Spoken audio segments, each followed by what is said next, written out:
his book The Selfish Gene, Richard Dawkins argues that the fundamental unit of evolution is not the organism or the species, but the gene. He uses the selfish gene to describe genes that are more likely to be passed on to future generations than other genes. Dawkins argues that genes are selfish because they do not have any conscious goal of reproducing themselves. They simply replicate themselves through the process of natural selection. Dawkins' thesis has been controversial, but it has also been influential.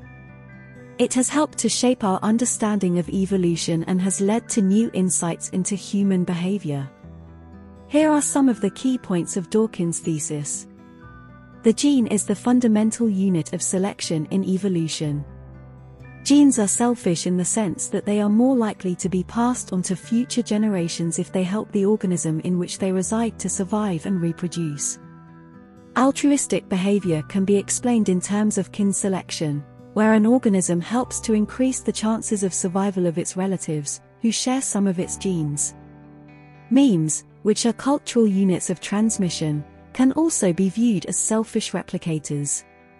Dawkins' thesis has been criticized on a number of grounds. Some critics argue that it is reductionist and that it ignores the role of the organism and the environment in evolution. Others argue that it is deterministic and that it does not allow for free will. However, Dawkins' thesis remains a powerful and influential way of thinking about evolution. Here are some of the criticisms of Dawkins' selfish gene.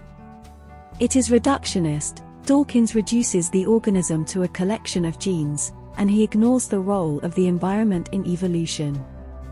It is deterministic. Dawkins argues that genes are the only things that matter in evolution, and that organisms have no free will. It is immoral.